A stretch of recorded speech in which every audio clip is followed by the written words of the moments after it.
میرے نبی کریم علیہ السلام نے صحابہ سے پوچھا تھا بتاؤ پہلوان کون ہوتا ہے؟ عرض کی یا رسول اللہ جو کشتی کے میدان میں سامنے والے کو بچھاڑ دے پہلوان ہے۔ تو نبی کریم نے فرمایا نہیں بھائی، پہلوان تو وہ ہوتا ہے جسے جب غصہ آئے تو اپنے اوپر کنٹرول کر لے، جو اپنے نفس کو بچھاڑے۔ سزا اسے ملے گی جس نے جرم کیا ہے، جس نے جرم نہیں کیا اسے سزا ملے گی۔ یہ سمجھ لے میری بات۔ میرے رسول کریم علیہ السلام نے تعین کرنے کا کہا، تعین۔ حضور علیہ السلام نے صحابہ کو وصیت فرمائی، فرمایا جب جنگ کرنے جاؤ تو اس پر تلوار اٹھانا جو تم پر اٹھائے، جو تم پر تلوار نہ اٹھائے اس پر تلوار نہ اٹھانا۔ کچھ لوگ مجبوراً لائے جاتے، کچھ لوگوں کے بچے قید کر لیے جاتے تھے کہ تم جنگ پہ نہ گئے تو تمہارے بچے مار دیے جائیں گے، ان پر تلوار نہ اٹھانا، خیال کرنا جو جرم کرے اسے سزا دینا۔ حضرت اسامہ بن زید رضی اللہ تعالیٰ عنہ فرماتے ہیں ہم جہاد کرنے گئے، ایک شخص پر میں نے تلوار اٹھائی اور جب میں اسے قتل کرنے لگا تو بول پڑا، کہنے لگا لا الہ الا اللہ محمد الرسول اللہ صلی اللہ علیہ وسلم۔ فرماتے میں نے اسے کہا کہ اب جان چھڑانے کے لیے کلمہ پڑھتے ہو، اب گردن پہ تلوار آئی ہے تو کلمہ یاد آ گیا ہے۔ میں نے دوسری دفعہ تلوار اٹھائی اور گردن اڑا دی اس کی۔ فرماتے میں مدینہ شریف حاضر ہوا، یا رسول اللہ صلی اللہ تعالیٰ علیہ وسلم میں نے آج عجیب منظر دیکھا، ایک آدمی میرے قابو میں آ گیا تلوار کی زد میں، اور جب میں مارنے لگا تو اس نے کلمہ پڑھنا شروع کر دیا۔ حضور میں سمجھ گیا کہ یہ اب جان بچانے کے لیے کلمہ پڑھ رہا ہے۔ حضور پھر میں نے نہیں چھوڑا، قتل کر دیا۔ اب فرماتے میں اپنے انداز میں بات کر رہا تھا، حضور کے چہرہ انور کا رنگ بدل گیا۔ کریم رسول فرمانے لگے اسامہ تو نے اس کا دل پھاڑ کے دیکھا تھا کہ وہ جان چھڑانے کو کلمہ پڑھ رہا ہے؟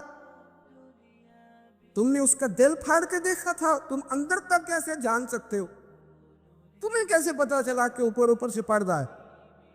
فرمایا وہ کلمہ پڑھ رہا تھا تو تمہیں چھوڑ دینا چاہیے تھا، اس لیے کہ جو کلمہ پڑھ لے جب اس کا کلمہ اللہ رسول قبول کرتے تو تم کیوں نہیں قبول کرتے؟ یہ چھوڑ دینا چاہیے۔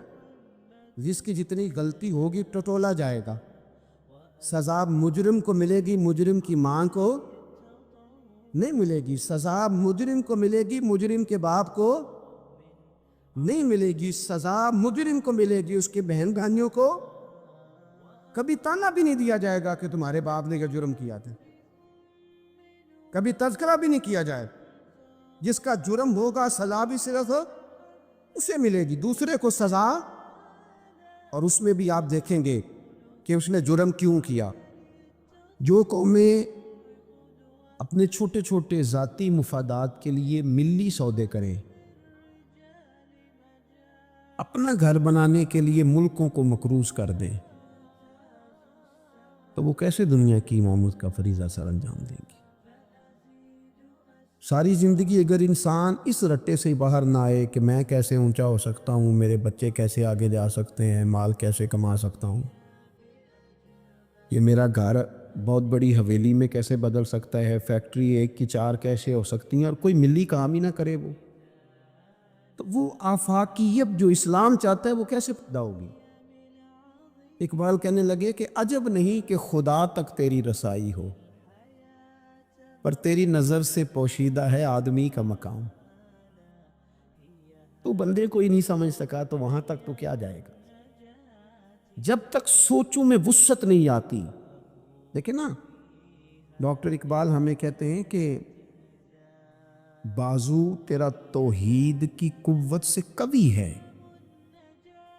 تو وطنوں میں سرحدوں میں اپنے آپ کو قید نہ کر، تو اللہ تبارک و تعالیٰ کا نائب ہے اور خدا کے فضل کا تیرے اوپر سایہ ہے۔ بازو تیرا توحید کی قوت سے قوی ہے، اسلام تیرا دیس ہے اور تو مصطفی ہے۔ تو اپنے مذہب کو اسلام جان، اپنے وطن کو، اور تھوڑی بڑی سوچ پیدا کر۔ تھوڑا بڑا، اور اقبال کہنے لگے وقت فرصت ہے کہاں، کام ابھی باقی ہے. ابھی آرام سے بیٹھ گئے ہو، ابھی آرام سے بیٹھ گئے ہو. ابھی تو دنیا میں رسول اللہ صلی اللہ علیہ وسلم کے نظام کے جھنڈے کو بلند کرنا تھا. حضور کی آفاقی تعلیمات سے پوری دنیا کو تم نے روشناس کرانا تھا. اقبال کہنے لگے وقت فرصت ہے کہاں، وہ کام ابھی باقی ہے. نور توحید کا اتمام ابھی باقی ہے. بھی تو آگے بڑھنا تھا، لیکن سطحی سی سوچیں، چھوٹی چھوٹی باتیں. مثلا امیر دولت کے چکر میں اور غریب اس کمزوری کے احساس میں کہ میں تو غریب ہوں جی، میں تو، غریبی کو بیچا تو نہیں نہ جاتا. غریبی کوئی فار سیل تو نہیں ہوتی. غریبی وہ زخم تو نہیں جسے دکھا دکھا کے بندہ پیسے وصول کرے. آپ اپنی غریبی کو بھی کیا سیل کریں گے، اپنے آنسو بھی بیچیں گے کہ میں چونکہ کمزور ہوں تو لہذا فٹافٹ میری بولی لگا دی جائے. لا یسألون الناس الحافا. قرآن کہتا ہے انہیں بڑی بھی ضرورت ہو تو پھر بھی لپٹ لپٹ کے سوال نہیں کرتے. ان کی سوچیں بڑی ہوتی ہیں. وہ کہتے ہیں بندے کیا دے سکتے ہیں، سیٹ کیا دے سکتے ہیں، نواب کیا دے سکتے ہیں، اللہ رسول سے مانگیں گے. ان کی بڑی سوچیں ہوتی ہیں. وہ شاعر تھا نا ایک بیچارہ، شاعر ناراض نہ ہو جائیں، یہ بھی بیچارے قابل رحم ہوتے ہیں. ساری دنیا سو رہی ہوتی ہے تو یہ چھتوں پہ پھر رہے ہوتے، کہتے ہیں آمد ہو رہی ہے. تو یہ بھی ایک عجیب بعض اوقات کیفیت بن جاتی ہے. تو اس کی بھی حالت کوئی تھوڑی زیادہ ہی پتلی تھی، کپڑے بھی پھٹ گئے، کسی چوک میں مکھیاں بھنک رہی تھی. تو کسی نے سمجھ لیا کہ شاید غریبی بیچے گا. ایک بندہ سیٹھ گزرا تو 5 روپے پھینک گیا. تو وہ شاعر اسے کہنے لگا یہ اٹھا اپنے پیسے لے جا. کہنے لگا وہ آپ کو اس لیے دیں کہ آپ کو ضرورت تھی. بڑا خوددار آدمی تھا. کہنے لگا اگر ضرورت ہوگی تو میں رب سے مانگ لوں گا، اللہ سے مانگ لوں گا ضرورت پڑے گی تو. یہ آرزوئے کرم اور میں آپ سے کروں، یہ آرزوئے کرم اور میں آپ سے کروں، یہ بھیک اس کو دی ہے جس کا خدا نہ ہو. میں مانگ لوں گا، اللہ رسول مجھے دیتے ہیں. خودداری، عزت نفس، بڑی سوچ، بلند افکار. یہ ذات کا جو چنگل ہے نا، اس سے اپنے آپ کو آزاد کیا جائے. میری بات بن جائے، مجھے کو چودھری مان جائے، مجھے کو بڑا مان جائے، کسی کو پتہ چل جائے تلق ہے، کسی کو پتہ چل جائے فلانے کا نام آتا ہے، کسی کو میں بھئی آپ کمزور ہو جائیں گے. آپ تو بھیک اور خیرات مانگنے لگے گے عزت کی. آپ کس چکر میں پڑ گئے؟ آپ اپنے ذہن کو بڑا کریں، نگاہ کو بلند کریں، معمولات اس طرح کے کریں. دیکھیں قرآن مجید کیا فرماتا ہے. اللہ کریم نے فرمایا کہ بندوں کی شان یہ ہے کہ وَيُطْعِمُونَ الطَّعَامَ عَلَىٰ حُبِّهِ، وہ لوگوں کو کھانا کھلاتے ہیں پر اللہ کی محبت میں کھلاتے ہیں. کھلاتے لوگوں کو ہیں، پیار پانا چاہتے ہیں رب کا. مسکینم و یتیمم و اسیرا، مسکین کو بھی، یتیم کو بھی اور قیدی کو بھی. کبھی اگلی آیت پر آپ غور کریں نا، فرمائے انما نطعمکم، بے شک وہ کھانا کھلاتے ہیں لوجہ اللہ، اللہ کی رضا کے لیے. لا نرید منکم، اور وہ نہیں چاہتے جزاء ولا شکورا، نہ وہ کوئی جزا مانگتے ہیں اور نہ ان کا دل کرتا ہے کہ ان کا شکریہ ہی ادا کریں. شکریہ کے لفظوں کا تکلف بھی نہیں چاہتے. ولا شکورا، شکریہ کے جملے بھی کوئی بولے انہیں پسند. کیوں؟ اس لیے کہ انما نطعمکم لوجہ اللہ، کیونکہ کھلایا جو اللہ کے لیے. پھر کسی کو کہنا میرا احسان مند بن، شکر گزار ہو، یہ بات درست نہیں ہوتی. میرے عزیز تھوڑی سی نا بڑی سوچ. ضروری نہیں کہ آپ سماجی ہوں، سیاسی ہوں، آپ کا بڑا رکھ رکھا ہو، یہ کوئی ضروری ہے. آپ کی سوچ بڑی ہو، ذہن میں وسعت ہو، آپ غریب آدمی ہو بھلے، آپ بات ملی کریں، آپ کو اثار کرنا آتا ہو. میں نے پچھلے جمعے بتایا تھا کہ ایک صحابی نے بھوکے رہ کے مہمان کو کھانا کھلایا. ان کی اپنی حالت یہ تھی کہ ایک وقت کا کھانا نہیں تھا. آپ کے مزاج میں وسعت ہو، مزاج میں. بخاری شریف میں حدیث ہے، نبی پاک صلی اللہ تعالی وسلم کے سامنے سے ایک شخص گزرا. کریم محبوب علیہ السلام نے لوگوں سے پوچھا کہ اس کے بارے میں تمہاری کیا رائے ہے؟ عرض کی یا رسول اللہ بہت وزادار آدمی ہے، بڑا باوقار ہے، کوئی بھی بات کرے تو لوگ توجہ سے سنتے ہیں.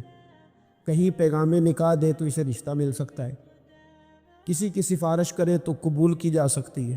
حضور زیر لب ہلکا سا مسکرائے اور خاموش ہو گئے۔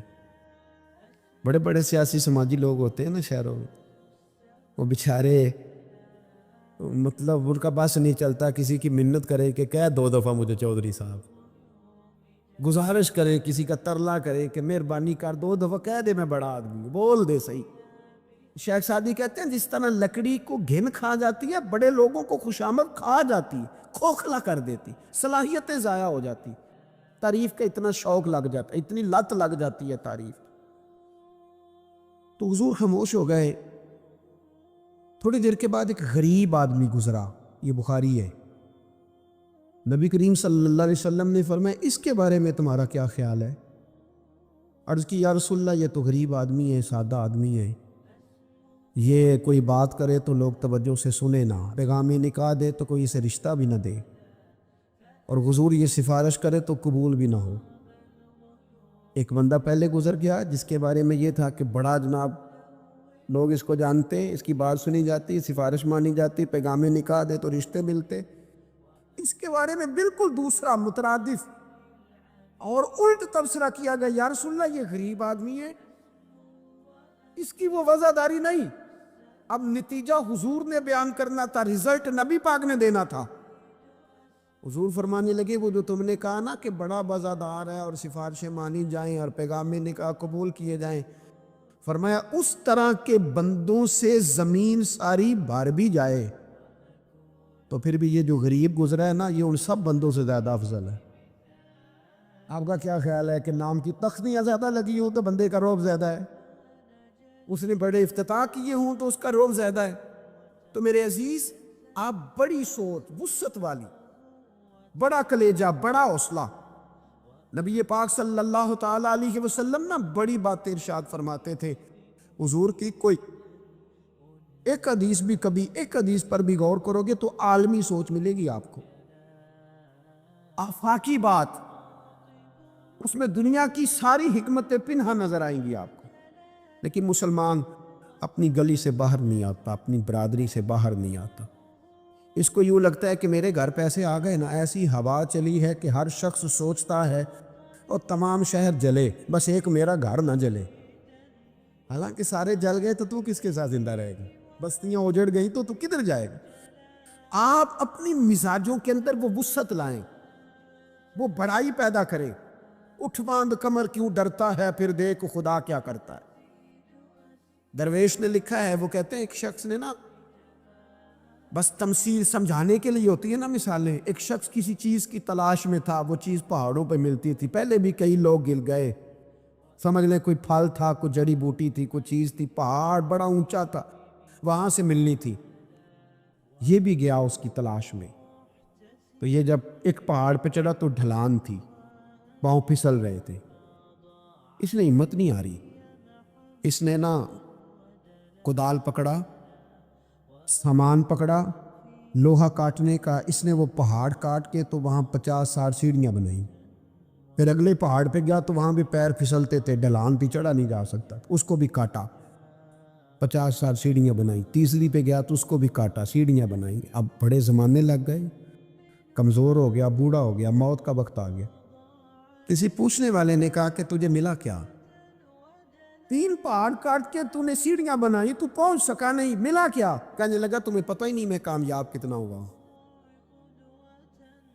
میں نے اکیلے نے وہ چیز نہیں پانی تھی، اس کو پورے شہر کی ضرورت تھی، جہاں تک میں نے بنا دیا ہے نا، اب جو سفر شروع کرے گا اسی اگلا سفر شروع کرے گا۔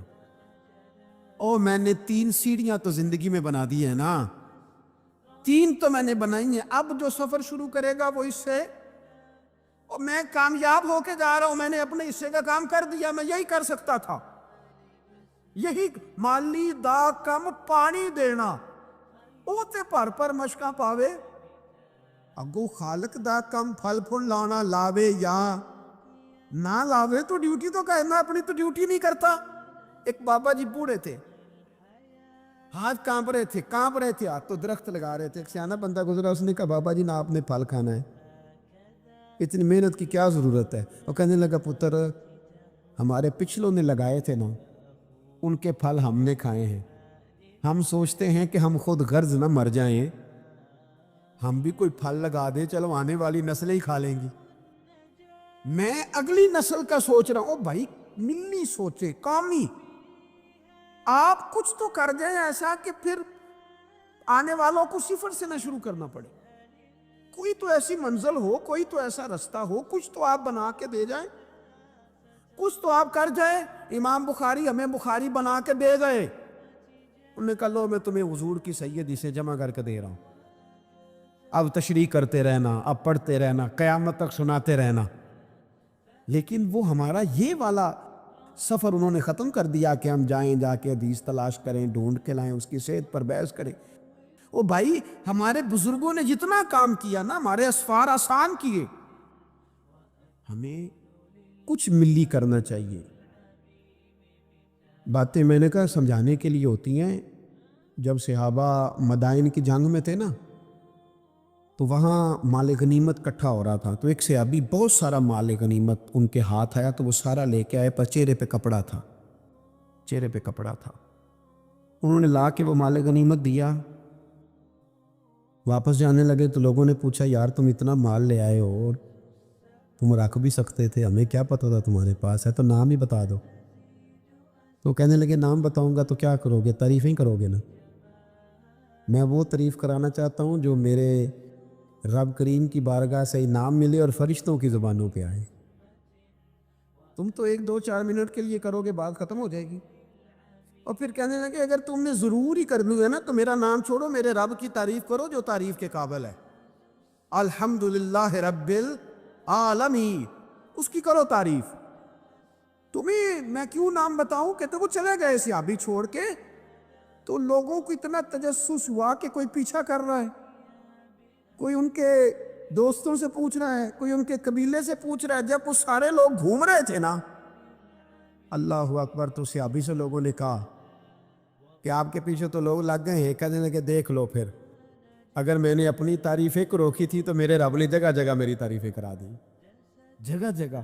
اور میرے دل میں ابھی بھی نہیں ہے کہ میری تعریف کی جائے، تعریف اس رب کی ہونی چاہیے جو تعریف کے لائق ہے۔ ہم نا سطحی سوچے پیدا کرتے ہیں، سطحی۔ آپ نے ایک جگہ پہ لکھا ہے، اس نے کہا یہ جہاں آج منگلا ڈیم ہے نا، یہاں پہلے میر پور شہر ہوتا تھا اصل۔ ایک جنگ میں جب یہ تباہ ہوا نا تو بڑا درد تھا شہر کے پرانے لوگوں میں کہ ہمارا شہر پھر سے آباد ہو جائے۔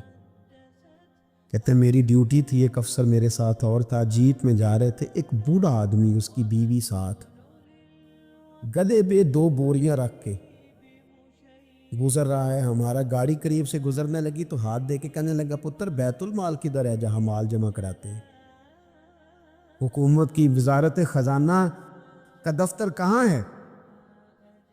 کہتے میں نے بوڑھے کو دیکھا اور اس کی بیوی کو دیکھا، دونوں، ایک نے اس طرف سے بوری پکڑی، ایک نے اس طرف سے، گدھا چل رہا ہے۔ میں نے ان سے کہا بابا کدھر جا رہے ہو اور یہ کیا ہے؟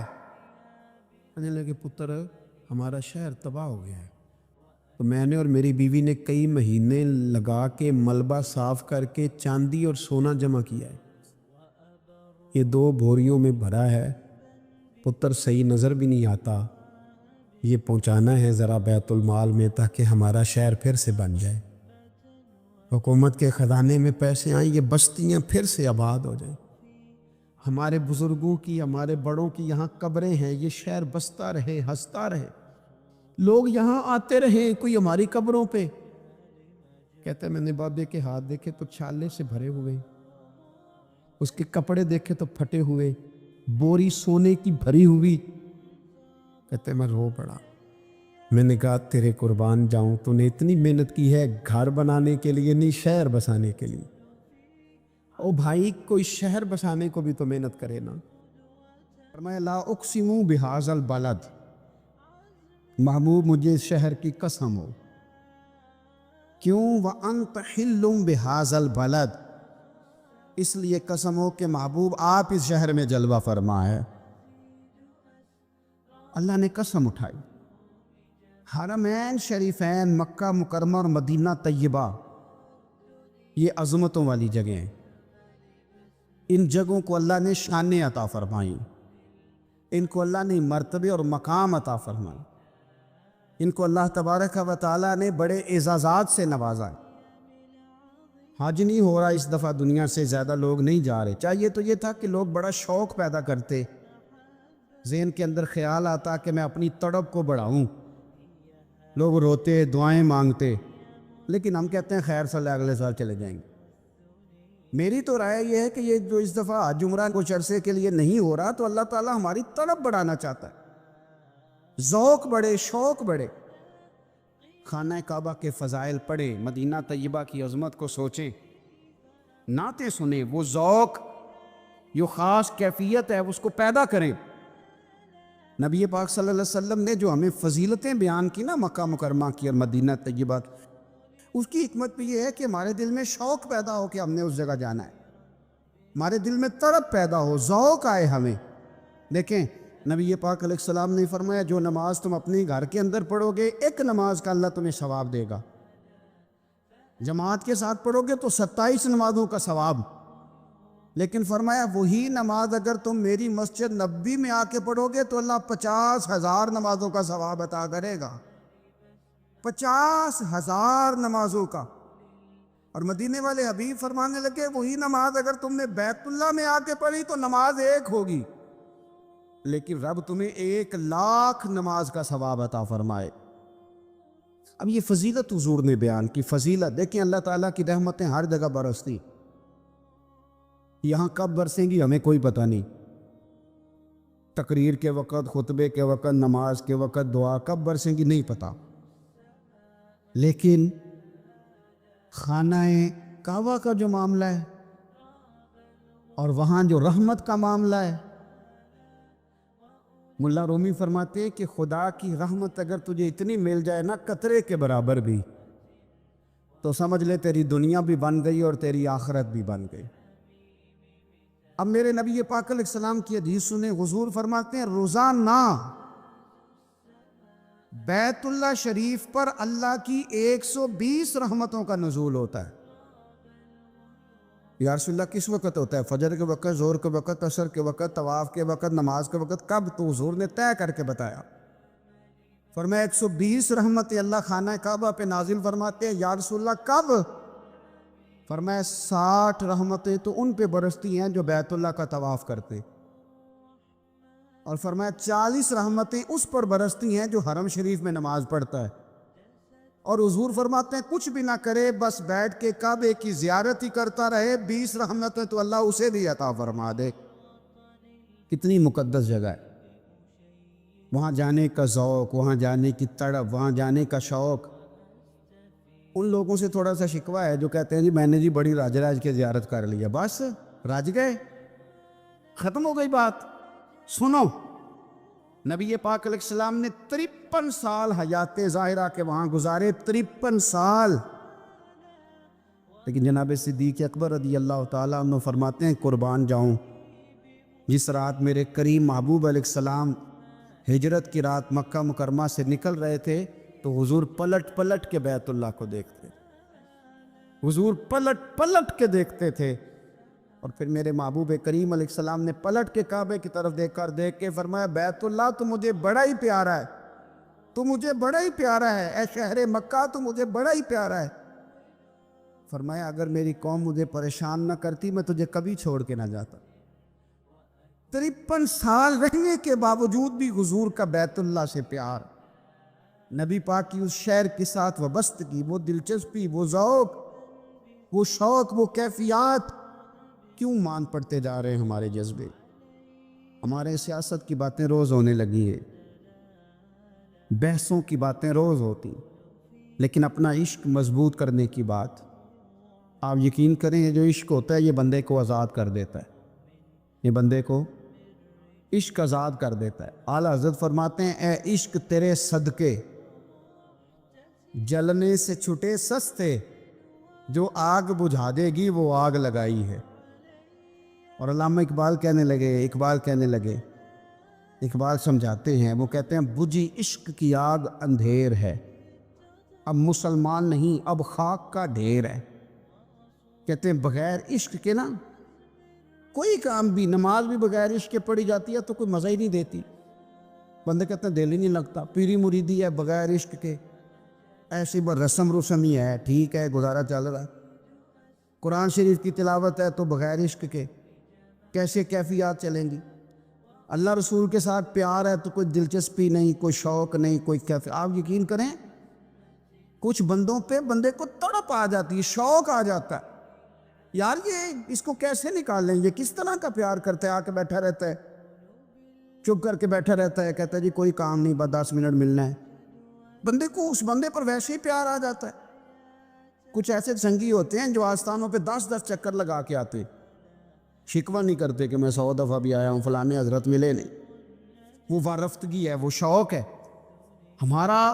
جب تک اللہ رسول کے ساتھ رشتہ عشق کا تھا، پیار کا تھا، ذوق کا تھا، درد کا تھا، خلوص کا تھا، آپ یقین کریں طبیعتیں جمی ہوئی تھی۔ نبی پاک نے نا ہمیں تکلیف میں رہ کے پیار کرنے کا درس دیا۔ بخاری مسلم میں حدیث ہے، حضور اپنے مدینے کی شان بیان کرنے لگے۔ حضور فرمانے لگے، محبوب فرماتے ہیں یمن فتح ہوگا تو وہاں کھیت اچھے ہوں گے، کھلیان اچھے ہوں گے، کاروبار اچھے ہوں گے، تو کچھ لوگ مدینے والے وہاں جا کے رہنے لگ جائیں گے، آباد ہو جائیں گے۔ لیکن حضور فرماتے ہیں المدینہ تو خیر لہم لو کانوا یعلمون۔ بات کو سمجھنا، فرمایا کہ وہاں کھیت کھلیان اچھے ہیں، ان کا کاروبار وہاں زیادہ چلے گا، لیکن رسول کریم نے فرمایا مدینہ ہی ان کے لیے بہتر تھا، کاش وہ اس بات کو جان لیتے۔ فرمایا پھر عراق فتح ہوگا تو وہاں بھی کچھ لوگ چلے جائیں گے، کاروبار ان کا اچھا چل جائے گا، وہاں رہنے لگیں گے، لیکن فرمایا المدینہ تو خیر لہم لو کانوا یعلمون۔ فرمایا مدینہ ہی ان کے لیے بہتر تھا، کاش وہ سمجھ لیتے۔ اور میرے نبی پاک علیہ السلام نے فرمایا جو مدینے میں ڈٹے رہیں گے اور مدینے کی تکلیفوں پر صبر کریں گے، اذیتوں پر صبر کریں گے، فرمایا اگر وہ گناہ گار ہوں گے مدینے میں رہنے والے تو میں قیامت میں ان کی سفارش کروں گا، اور اگر نیکوکار ہوں گے تو میں اللہ کی بارگاہ میں ان کی نیکیوں پر گواہ بن جاؤں گا، گویا میں ان کے ساتھ رہوں گا۔ مدینے کے ساتھ نبی پاک کی جو محبت ہے، حضور کا جو پیار ہے، جس رات میرے نبی پاک صلی اللہ علیہ وسلم مکہ مکرمہ سے نکل رہے تھے نا مدینہ طیبہ جانے کے لیے، تو حضور نے دعا فرمائی، کہا اے اللہ تو نے مجھے اس شہر سے نکالا جو مجھے بڑا ہی پیارا تھا، اے اللہ یہاں بڑی یادیں تھیں، بڑا پیار تھا، تو نے وہاں سے نکالا جو مجھے بڑا پیارا تھا، اے اللہ اب تو مجھے اس شہر میں داخل فرما جو تجھے بڑا پیارا ہے، وہاں داخل فرما جو تجھے بڑا پیارا ہے۔ مدینہ طیبہ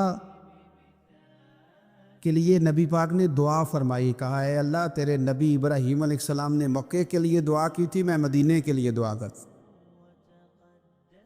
اللہ مدینے میں دگنی برکت عطا فرما۔ اللہ کے محبوب علیہ السلام کی خاص دلچسپیاں مدینہ طیبہ کے ساتھ۔ مدینے والوں نے نہ حکمرانی نہیں کی، تو حضور نے پہلے کہہ دیا تھا خلیفہ قریش میں سے ہوگا، لیکن حکمرانی نہیں کی، غلامی کی۔ مدینے والوں نے نبی پاک کے دروازے کی گدائی کی، مدینے والے ہر میدان میں حضور کے سامنے کھڑے ہوئے دشمن کے مقابلے میں، مدینے والوں نے پیار کیا۔ اس لیے میرے نبی پاک علیہ السلام نے فرمایا اگر لوگوں کے 2 گروہ ہو گئے، 2 لائنوں میں لوگ چلنے لگے، ایک لائن ادھر چل رہی ہے ایک ادھر چل رہی ہے، تو حضور فرماتے ہیں میں تو اس لائن میں چلوں گا، اس قطار میں چلوں گا جس میں مدینے کے لوگ چل رہے ہوں۔ انصار مدینہ کے ساتھ حضور کا پیار، اس شہر کے ساتھ حضور کی دلچسپیاں، پیار دیکھیں نا، بندہ جب اپنے گھر واپس لوٹ کے آتا ہے تو شوق ہوتا ہے ذرا جلدی سے نا گھر پہنچ جاؤں، ذرا تھوڑا جلدی چلا جاؤں۔ کئی سفر سے آئے، صحابہ فرماتے ہیں کہ جب نبی پاک کسی جنگ سے، جہاد سے، سفر سے لوٹتے، مدینے کی عمارتیں نظر آتی تو گھوڑا تیز کر لیتے،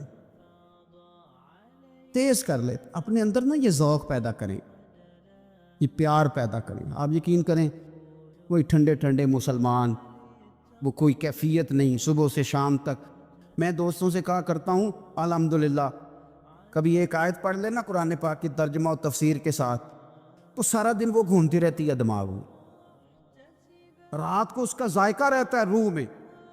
تو جب میں اور آپ سارا دن پڑھیں، سیاست کریں، سیاست سنائیں، کہانیاں کریں، غیبتیں، پھر دماغ میں الٹے سیدھے خیالات ہی آنے ہیں۔ تو اگر صبح اٹھتے ہی سب سے پہلے مدینے والے کی ایک نعت سنی جائے، اور شام کو سوتے وقت بھی ایک نعت سنی جائے، ایک نعت نعمتیں بانٹتا جس سمت وہ ذیشان گیا، اس طرف منشی رحمت کا قلم دان گیا، تجھے جانا تجھے مانا نہ رکھا غیر سے کام، للہ الحمد میں دنیا سے مسلمان گیا۔ تو اگر یہ ذوق بنا لیا جائے تو انشاءاللہ رات کو بھی آپ کو نا مدینہ ہی نظر آئے گا، انشاءاللہ خواب میں بھی آپ ٹکٹنگ کرا رہے ہوں گے، آپ ویزا ہی لگوا رہے ہوں گے، لیکن شرط یہ ہے کہ وہ کیفیت ہو، وہ پریم ہو، وہ پیار ہو۔ مدینے والوں نے بڑی غلامی کی، کبھی کوئی شکوہ نہیں کیا، ویسے کبھی کبھی اللہ موقع بناتا تھا، کبھی کبھی نا مدینہ شریف میں ایسے ہوتا تھا کبھی کبھار۔ ایک دفعہ نا جب کچھ علاقے فتح ہوئے تو بڑا مال آیا فتح مکہ کے بعد، تو بخاری مسلم میں حدیث ہے، اسلام کے اندر یہ ہوتا ہے کہ جو نیا کلمہ پڑھتا تھا اسے مال غنیمت میں سے زیادہ حصہ دیا جاتا تھا، اس کو کہتے ہیں مؤلفۃ القلوب، تالیف قلب کے لیے۔ تو چونکہ یہ قانون تھا تو نبی پاک صلی اللہ علیہ وسلم نے نا مکے والوں کو ذرا مال تھوڑا زیادہ دیا۔ مدینے میں سے ایک آدھ نوجوان نے کہا کہ حضور نا آپ اپنے رشتہ داروں کی طرف توجہ زیادہ کرنے لگے، یہ بھی محبت کی جنگ ہوتی ہے نا، قربان جائیں۔ حضور سید عالم علیہ السلام تک بات پہنچی، اور اسی طرح پہنچی کہ ایک آدھ نوجوان نے بات کی ہے۔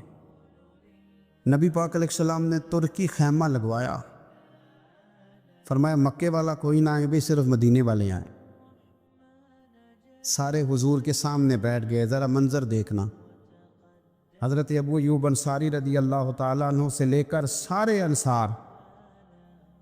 حضور نے فرمایا بھی میں نے سنا ہے تم میں سے کچھ نے کہا ہے کہ حضور اپنے رشتہ داروں کو زیادہ دینے لگے۔ رو پڑے مدینے والے، یا رسول اللہ وہ تو ایک نوجوان نے غلطی۔ فرمایا نہیں تم کہہ سکتے ہو کہ یا رسول اللہ صلی اللہ علیہ وسلم مکے والوں نے تو آپ کو تکلیف دی تھی، ہم نے آپ کو ٹھہرایا، تم کہہ سکتے ہو چونکہ تم نے ٹھہرایا تھا۔ مدینے والے رونے لگے کہ یا رسول اللہ ہم کون ہوتے ہیں ٹھہرانے والے، وہ تو آپ آئے، اللہ نے مدینے کو شان عطا کر دی۔ میرے محبوب نے فرمایا تم کہو نا کہ یا رسول اللہ مکے والے تو بدر میں تلواریں لے کے آ گئے تھے، ہم تھے جنہوں نے سینے پیش کیے تھے۔ وہ رو رہے ہیں، نہیں حضور ایسا تو نہیں ہے، وہ تو آپ نے مہربانی کی تو بدر میں ہم میں سے کچھ شہید ہو گئے، کچھ غازی بن گئے کی برکت سے۔ حضور نے فرمایا تم کہو کہ احد کے میدان میں انہوں نے پتھر مارے تھے، ہم نے سینہ پیش کیا تھا۔ حضور بھی رونے لگے، مدینے والے بھی رونے لگے۔ نبی کریم نے فرمایا تم کہو کہ جانے ہم نے قربان کی، تم کہو کہ حضور ایک قربانیاں ہم نے دی، کہہ سکتے ہو تم نے دی ہیں، ہمارا حق بنتا ہے کہو۔